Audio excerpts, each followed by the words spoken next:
Olá pessoal, eu sou o Pastor Alan, essa é mais uma Quinta Teológica, eu fico muito feliz em recebê-lo aqui e poder compartilhar um pouquinho do nosso tempo nos dedicando a entender a Palavra de Deus e a compreender a Palavra do Senhor e que mensagem Deus tem para nos passar nessa época a partir da sua escrita, a partir dos seus ensinamentos, a partir da sua Palavra. Bom, a quinta de hoje é exatamente a última quinta-feira antes da Páscoa. Portanto, mesmo dentro dessa fase que nós estamos vivendo, da ideia de pandemia mundial, de coronavírus, de Covid-19, seja como for que você está chamando, nessa época de isolamento social, em que não estamos tendo cultos fisicamente na igreja, mas que os pastores têm se desdobrado para fornecer alimento espiritual para a sua vida, nós vamos então tratar, dentro dessa realidade pela qual nós estamos vivendo, sobre a Páscoa. Então o estudo de hoje, na nossa Quinta Teológica, é sobre a Páscoa. Vamos começar? Pois bem, você está aqui no canal da Igreja Batista de Bom Retiro. Nós temos cultos todas regularmente em épocas de normalidade, todas as quartas à noite, domingo de manhã e domingo à noite. Nessa época nós estamos tendo programação todos os dias da semana, todos os dias você está recebendo uma mensagem. Aos domingos de manhã, além do culto online, tem também a mensagem para as crianças no canal do Tommy Jean Kids. Então, nós estamos, de certa forma, tentando suprir as restrições pelas quais a sociedade está precisando passar nesse momento. Mas a ideia é de que nós mantenhamos os nossos relacionamentos e a nossa busca pela vontade de Deus e por realizar a vontade de Deus. Nós hoje não podemos nos reunir, mas não deixamos de ser família de Deus, não deixamos de ser comunidade de Deus por estarmos nesse tempo com certas restrições.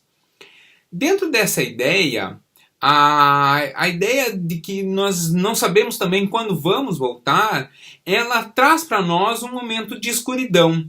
Escuridão no sentido de que nós não sabemos como vai estar a vida daqui a um tempo. Vocês sabem que eu estou aqui em Portugal em função dos estudos e que o meu ano letivo já se encerrou. Então, ano que vem, no próximo ano letivo, que começa em Portugal, o ano letivo começa em setembro, um novo aluno virá para a vaga que eu vou desocupar. E esse novo aluno, que é meu colega, ele entrou em contato comigo e falou: e agora, o que eu faço? E eu respondi: não sei. E não sei mesmo. Eu não sei como vai estar, eu não sei como vai ser, quando vai tudo se normalizar, quando as aulas da universidade vão ser retomadas, se seguirá um calendário normal, que foi o calendário que aconteceu comigo, não sei. E a gente não sabe, então. Bom, dentro dessa ideia de caminhar no escuro, dentro dessa ideia de caminhar sem saber o amanhã, e aproveitando a quinta-feira que nós estamos pensando, eu lembrei da Páscoa. E a partir dali, eu elaborei uma pergunta que é a que eu vou tentar responder ao final, que é o que significa o Egito. Porque a história da Páscoa está intimamente ligada com esse país, que mais do que país, com essa nação, com esse local, que também é um local bíblico. Quando a gente fala de Páscoa e fala de Egito, a primeira coisa que vem à mente é a escravidão. Então você pode acompanhar aí, inclusive nessas imagens que eu separei, alguns versículos que vão mostrar que o povo estava escravo no Egito, né? Então veja essas cenas aqui. Essas cenas vão mostrar, com esses versículos do livro de Êxodo, que o povo era escravo no Egito. Mas como que o povo chega até o Egito? É uma pergunta interessante a ser feita porque ela acontece antes. Então, antes de nós entendermos a história do Egito, que eu já preguei na igreja, já contei inclusive a história da Páscoa, eu queria dar um passo atrás. O povo chega ao Egito como sendo o Egito um local de salvação. Talvez você não lembre disso. Mas quando nós olhamos para a história de José, Egito para ele vai significar, para o povo, naquela época vai significar salvação. José é preso e jogado ao poço pelos seus irmãos. E não consegue ver o futuro ali, mas segue confiando em Deus. Depois ele é levado como serviçal de Potifar. E não consegue ver futuro ali, mas segue confiando em Deus. Diante desse trabalho que ele tinha em Potifar, ele acaba tendo um problema lá de intriga com a mulher de Potifar, que acaba levantando um falso testemunho sobre ele. Esse falso testemunho leva José à prisão. Então, é um momento de relativa adversidade. Mas José continua confiando em Deus. É na prisão, e através do seu convívio na prisão, e isso é muito interessante, porque prisão é um lugar de não se destacar. Quanto mais apagado você está na prisão, melhor, né? Porque você vai lá, cumpre tua pena e cai fora. Mas José se destaca ali, em função da interpretação dos sonhos. E é justamente por interpretar sonhos, José não entende ainda o porquê, mas Deus já tinha o plano até o fim, que José consegue chegar até a presença de Faraó.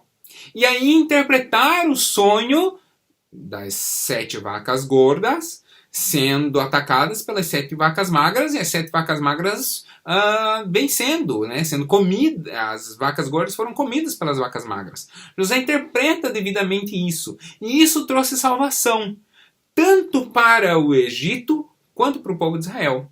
Porque o povo de Israel vai passar fome, o povo da família de José, né, vai passar fome. E os irmãos de José vão então até o Egito para comprar comida e, através disso, tem toda lá a história de José, que esconde a taça, que daí só devolve na presença do pai, fica com o irmão em cativeiro. Aí José se revela aos seus irmãos, mas José salva o povo a estar lá.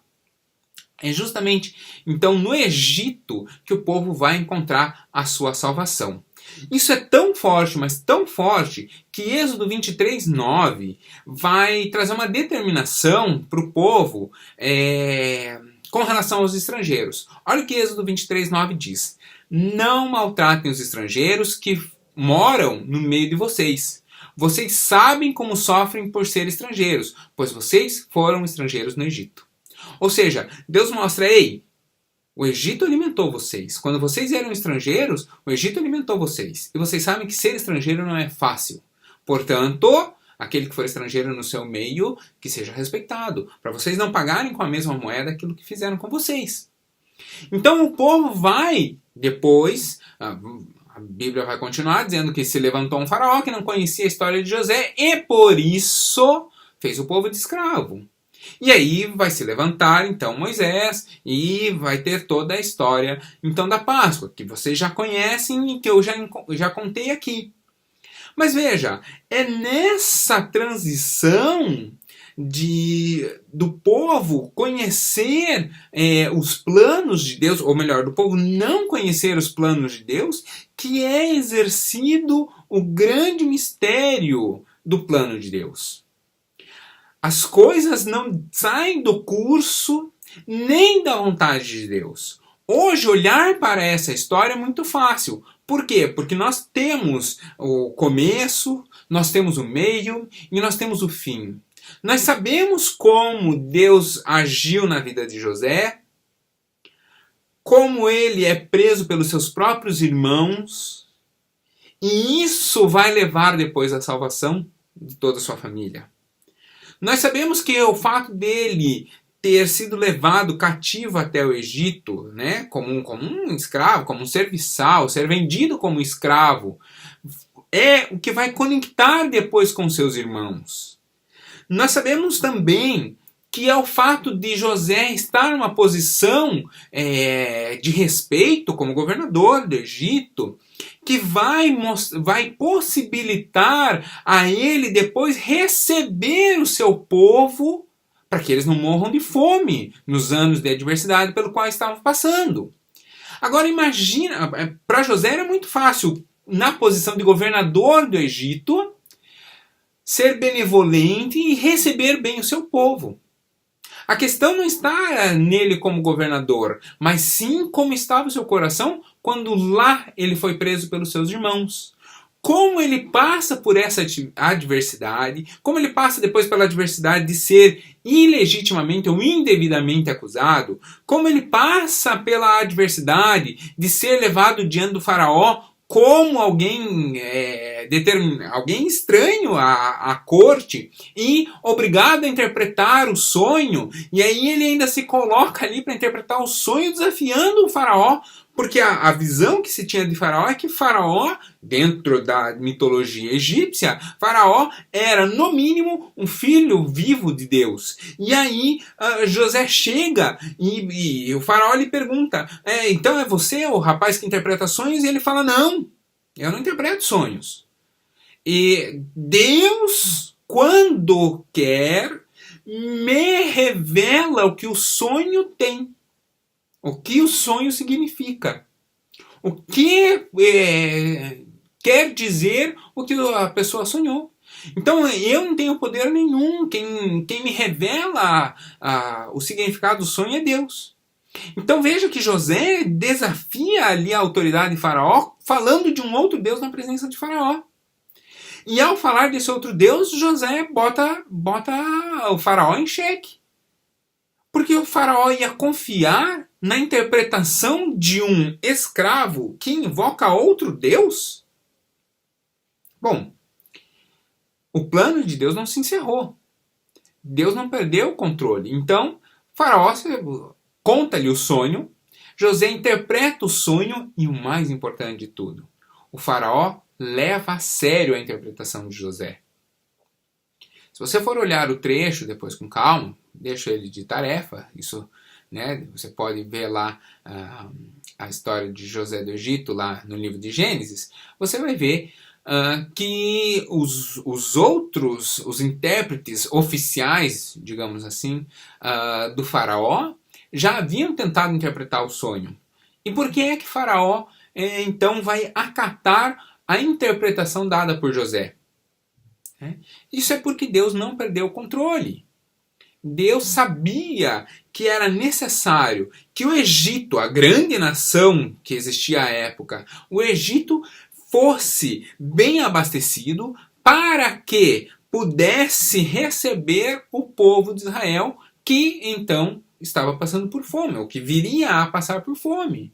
Né? E era importante que então o faraó não só acatasse a interpretação de José, mas também recebesse, que José recebesse a devida recompensa por isso, o devido reconhecimento por isso. Ora, o plano vai acontecendo conforme a vontade e a deliberação de Deus. Mas não é revelado plenamente o que vai acontecer. Quando José é preso pelos seus irmãos, o que aparece para José é, na verdade, um contrassenso. Porque ele já havia sonhado dos irmãos o reverenciando, os irmãos e o pai o reverenciando em uma atitude de respeito, tanto com os fachos de trigo quanto as estrelas. Né? Eram dois sonhos que José tinha tido e por isso, inclusive, os irmãos se insurgem contra ele. Mas veja, José não consegue ter uma revelação das coisas que aconteceram, mas a sua confiança não deixa de estar em Deus.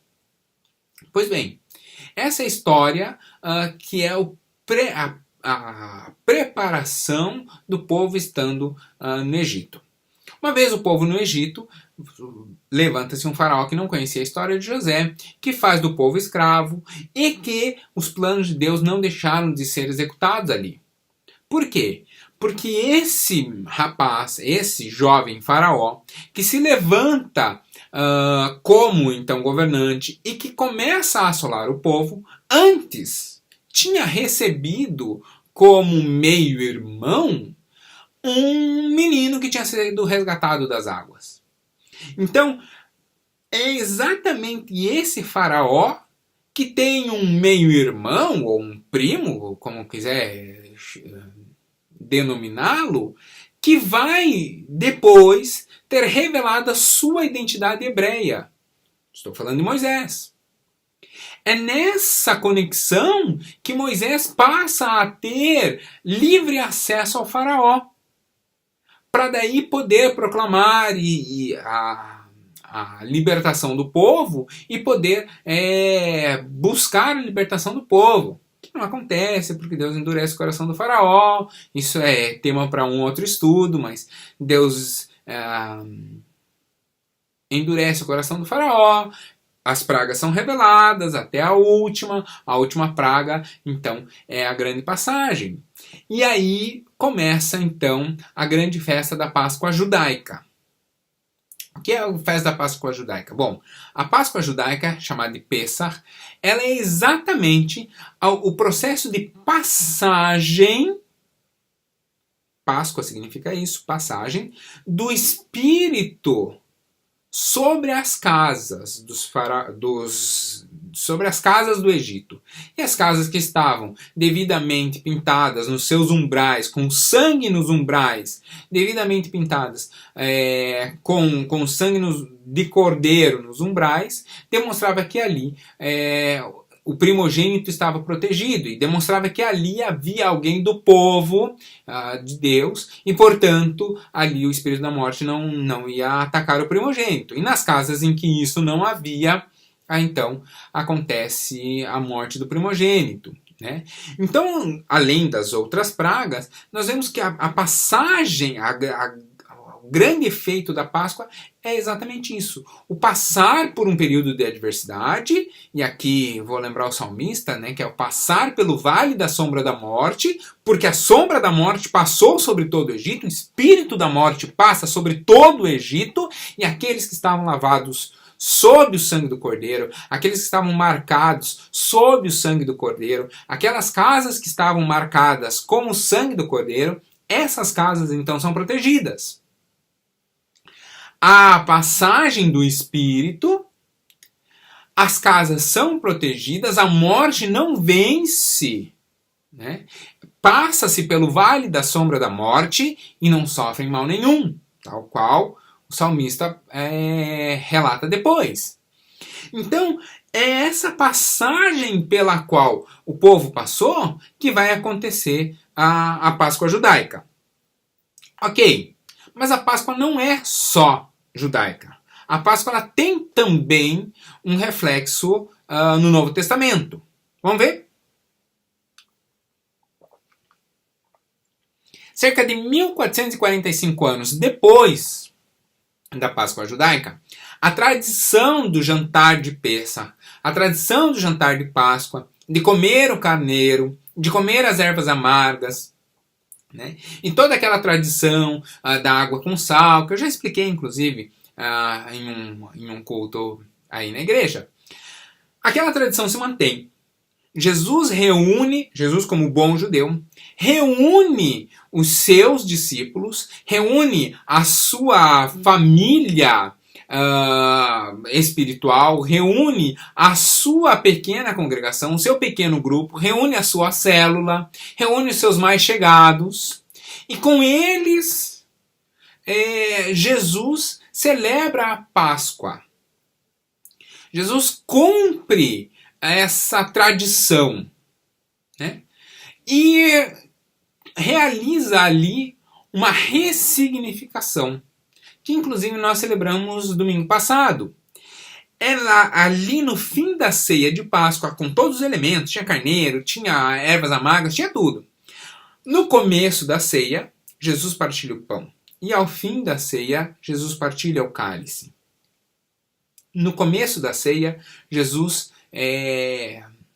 faz uma ressignificação de quem ele é, do seu corpo e dá aos discípulos. E a Bíblia diz, do mesmo modo, ao fim da ceia, pegou o cálice e estabelece uma nova aliança, uma aliança estabelecida não mais sob o sangue do Cordeiro, lembra? Porque na casa estava a aliança de passar pelo vale da sombra da morte, estava na casa ser marcada pelo sangue do Cordeiro nos umbrais. Agora com Jesus já não. Agora com Jesus a Páscoa está marcada pelo sangue do Cordeiro, mas agora não mais nos umbrais. Porque agora não é mais a casa que está sendo salva. Aliás, é por isso que o versículo lá diz, né? Eu e minha casa serviremos ao Senhor. Ou seja, o sacerdote da casa, ao converter-se, a família toda se convertia, ou a família toda era resgatada, nesse sentido, que ele levava a família toda, né? Ele encaminhava a família toda a ter um compromisso com Deus. Agora com Jesus é diferente. Jesus estabelece um relacionamento pessoal. E uma aliança restabelecida também sobre o Cordeiro, mas dessa vez sobre o Agnus Dei, sobre o Cordeiro de Deus, que é o próprio Cristo. Então, a Páscoa, além de ser uma comemoração judaica, ela é uma comemoração cristã, porque Jesus é oferecido, ou se oferece como carneiro. Se oferece como o sacrifício pascal.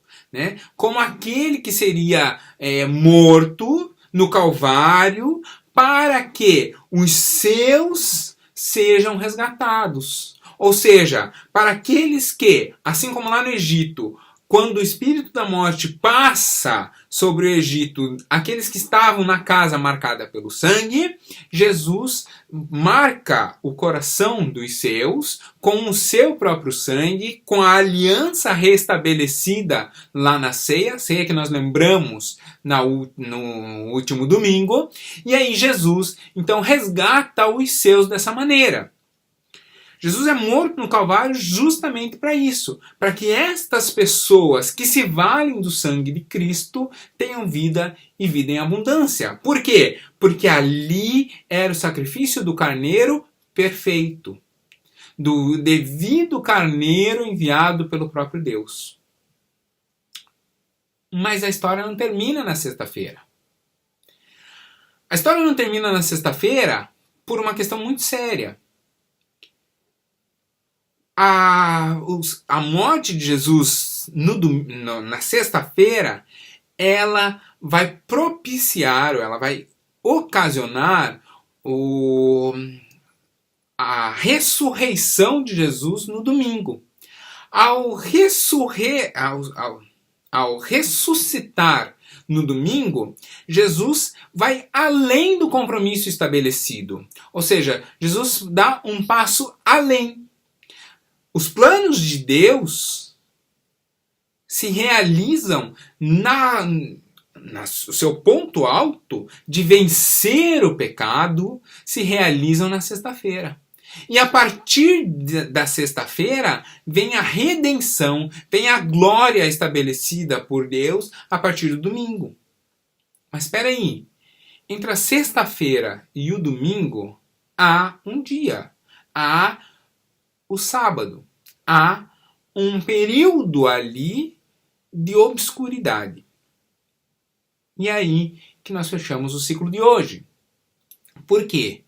Porque talvez nós estejamos passando justamente por essa fase. Por um período de sábado. Por um período de não saber exatamente o que vai acontecer. Eu comecei justamente dizendo isso. Eu não sei como vai estar quando você está assistindo. Eu não sei que medidas vão ser tomadas pelo governo, pelas autoridades. Eu não sei quantos casos está tendo hoje aí no Brasil, ou até mesmo aqui em Portugal. Como está a situação hoje? Há uma tendência do que tem acontecido, como vai estar, será que vai ser necessário medidas mais duras? Será que vai ser possível uma reabertura do comércio? Uma abertura gradativa? Uma abertura geral? Eu não sei. Mas a confiança não deixa de se estabelecer. Por quê? Porque o plano de Deus, ele é completamente revelado no sentido de que nós sabemos qual é o fim dos planos de Deus. Nós sabemos onde é que Deus chegará. Isso já nos foi revelado. Agora, o trâmite para isso nós ainda não sabemos. Então eu não sei o que vai acontecer no sábado, eu não sei o que vai acontecer no domingo, eu não sei como será a sua segunda-feira, ou a minha segunda-feira, justamente por causa disso. O que eu sei é que os planos de Deus são maiores, e neles eu posso confiar.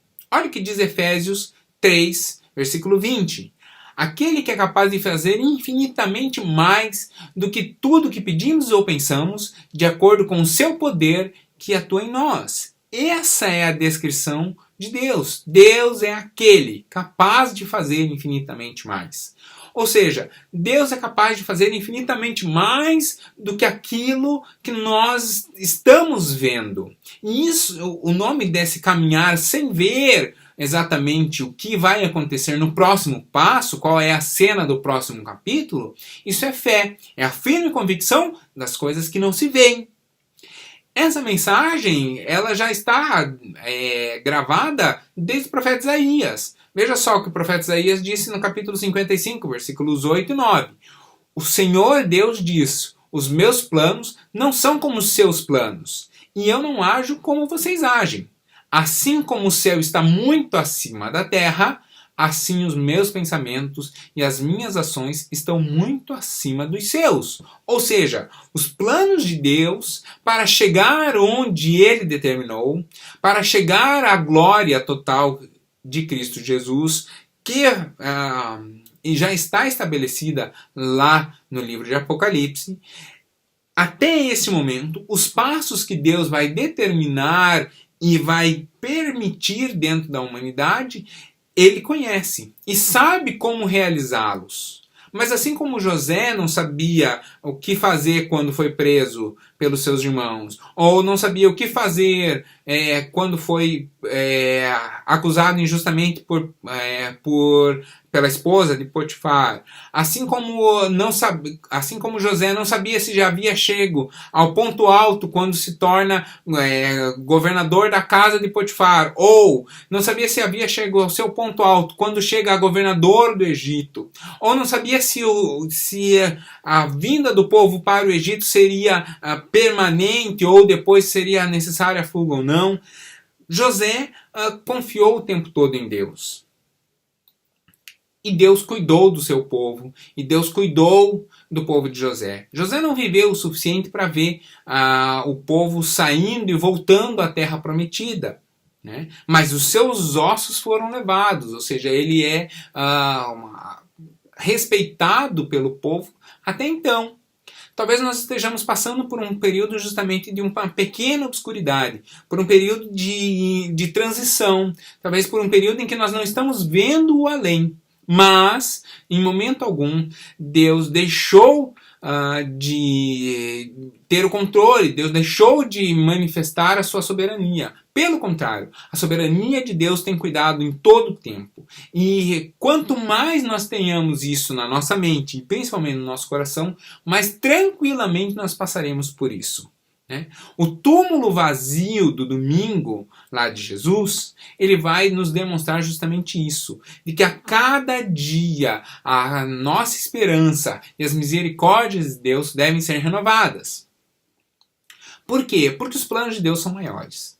Eu já apresentei para vocês, eu gostaria de reler com vocês uma poesia.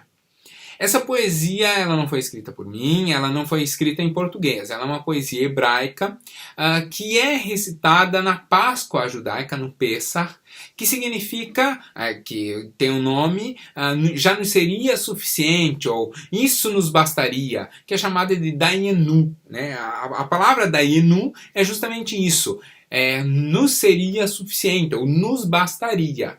E ela vai fazer uma reflexão muito interessante nesse tempo. Ou seja, ela vai demonstrar que se Jesus, por exemplo, atualizando ela para uma perspectiva cristã, se Jesus tivesse morrido na cruz do Calvário para nos salvar, isso já nos bastaria.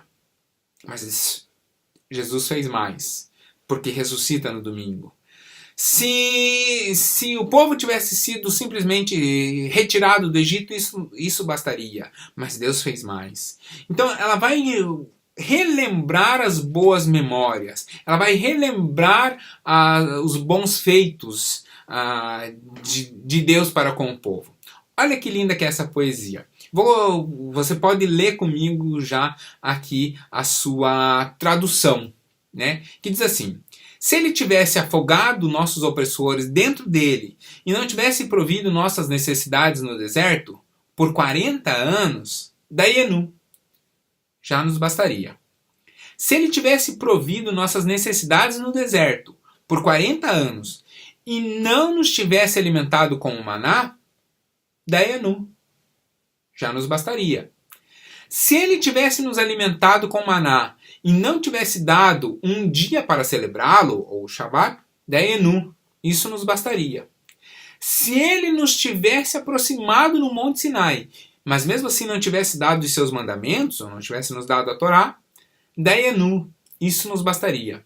Se ele tivesse nos dado os seus mandamentos, ou a Torá, e não tivesse conduzido até a sua terra, a terra de Israel, Dayenu, isso nos bastaria.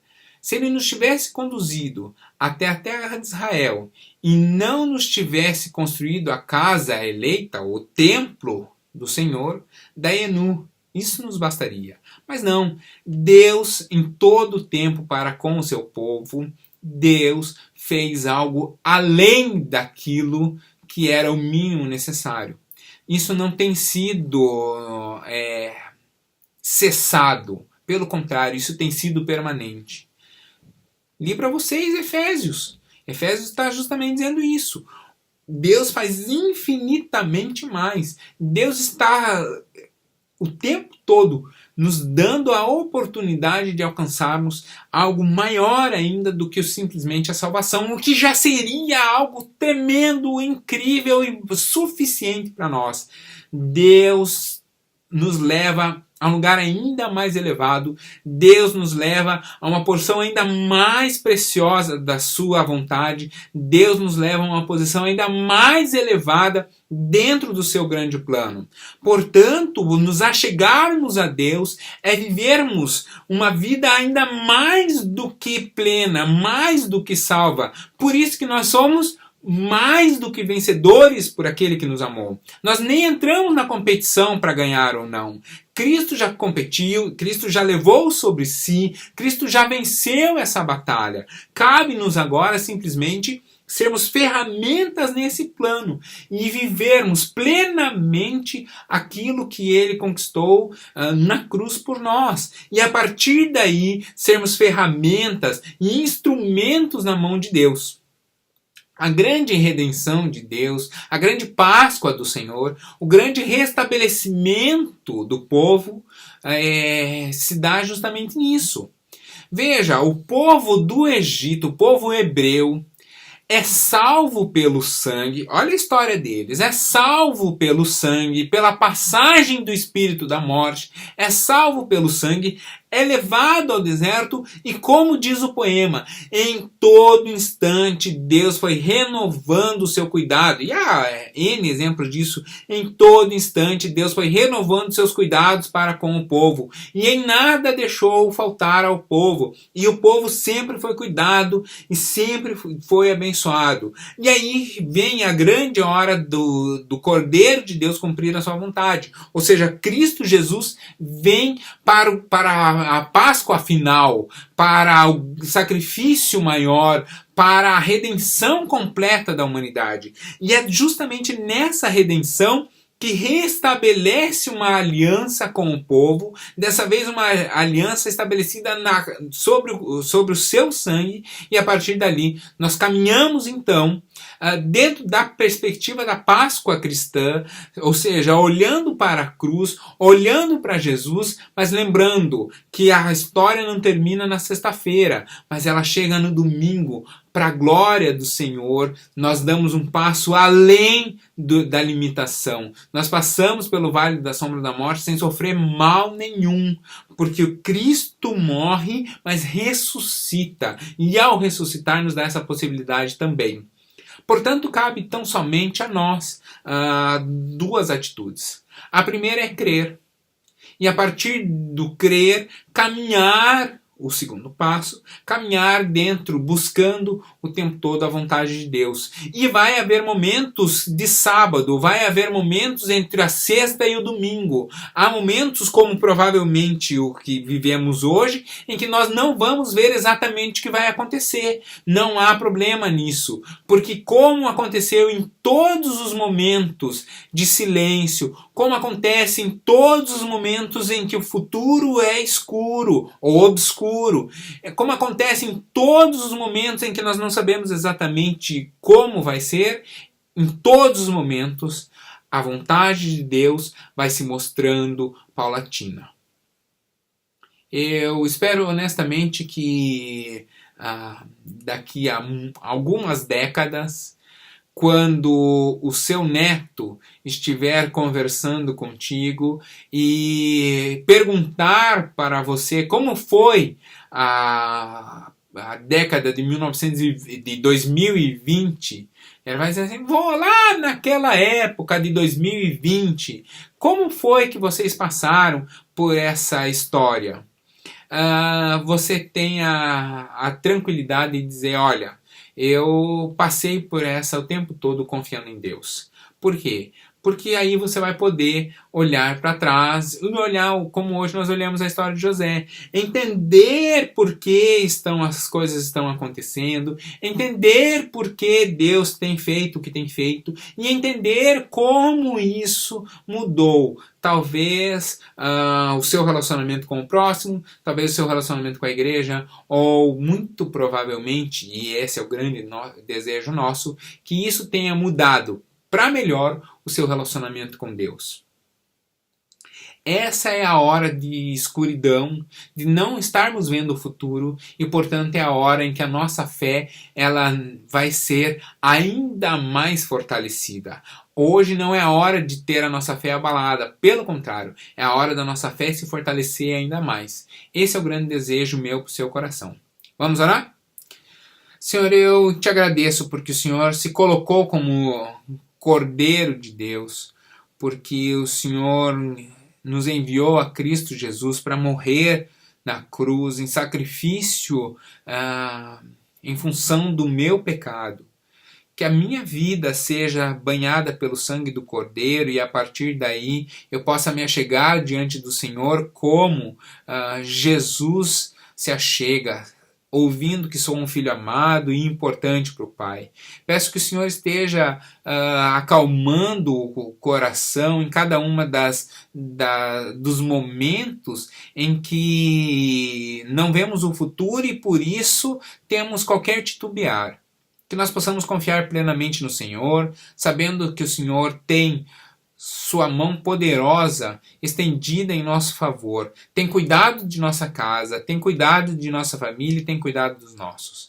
Senhor, eu queria nesse momento, como ministro do Evangelho, ordenado por esta igreja, eu queria abençoar cada uma das casas, cada uma das pessoas que nos ouve hoje, que elas possam realmente confiar plenamente no Senhor, ter a provisão necessária para esse tempo de adversidade, mas que eles tenham a provisão não apenas de recursos ou de alimentos, mas que eles tenham a provisão de paz, de tranquilidade, de discernimento do que devem fazer, do que devem deixar de fazer e principalmente do que o Senhor tem planejado para a vida de cada um.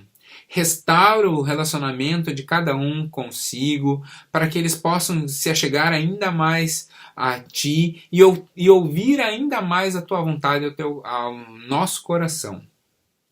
Se houver algum momento em que nós não ouçamos a Sua voz, não ouçamos a Sua palavra, que nós tenhamos nesse instante a vontade de Te conhecer ainda mais e de obedecer a Tua palavra, segundo está escrito nas Escrituras. Por isso revela em nós, ou cria em nós, uma vontade de Te ouvir ainda mais. Abençoa a Tua igreja, abençoa cada um desses lares, cuida da nossa vida, em nome de Jesus. Amém.